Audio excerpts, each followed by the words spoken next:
Hi friends, அனைவருக்கும் வணக்கம். நம்ம வீட்டில் எவ்வளோ தான் வேலை இருந்தாலுமே அந்த வேலையை செஞ்சுக்கிட்டே நம்ம சரியான டைமுக்கு சாப்பிட்டுடணும். அந்த டைமை மீறி சாப்பிடும்போது நம்ம உடம்புக்கு தேவையில்லாத ப்ராப்ளம்லாம் வருது.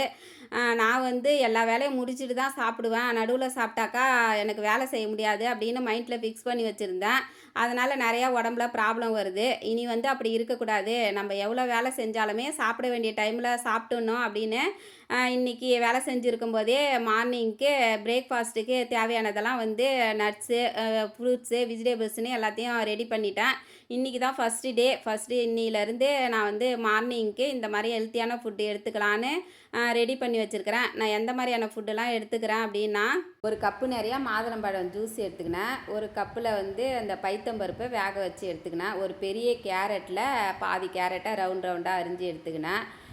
3 இந்த உலர்ந்த நெல்லிக்காய் எடுத்துக்கினேன். 5 உலர்ந்த திராட்சை எடுத்துக்கினேன். அதுக்கப்புறம் பாதாமில் ஒரு 3, ஒரே ஒரு வால்நட்டு, 2 பேரிச்சம்பழம். இதுதான் என்னுடைய மார்னிங் பிரேக்ஃபாஸ்ட்டாக இன்றைக்கி ஃபஸ்ட்டு டே எடுத்துருக்கிறேன்.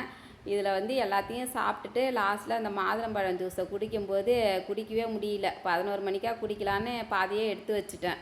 அதுக்கப்புறம் கொஞ்சம் நேரம் ரெஸ்ட் எடுத்துகிட்டு மதியத்துக்கு சிறுக்கீரை ஒன்று இருந்தது, அதை எடுத்து கடைஞ்சிட்டு ஒரே ஒரு உருளைக்கிழங்கு எடுத்து வறுத்து வச்சுட்டேன். ஹஸ்பண்டுக்கு எனக்கு மட்டும்தான் சமையல், அதனால் பெருசாக எதுவுமே செய்யாமல் சிம்பிளாகவே சமையல் செஞ்சு முடிச்சிட்டேன். எல்லா வேலை முடிஞ்சிடுச்சு. ஃப்ரெஷ்ஷப் ஆகிட்டு பாப்பாவுக்கு ஒரு டாப்ஸு தைக்கணும்னு சொல்லியிருந்தாங்க, அதை எடுத்து கட் பண்ணுறதுக்காக போகிறேன். வீடியோ பிடிச்சிருந்தா எல்லோரும் லைக் பண்ணுங்கள், ஷேர் பண்ணுங்கள், கமெண்ட் பண்ணுங்கள், சப்ஸ்கிரைப் பண்ணுங்கள். பாய்.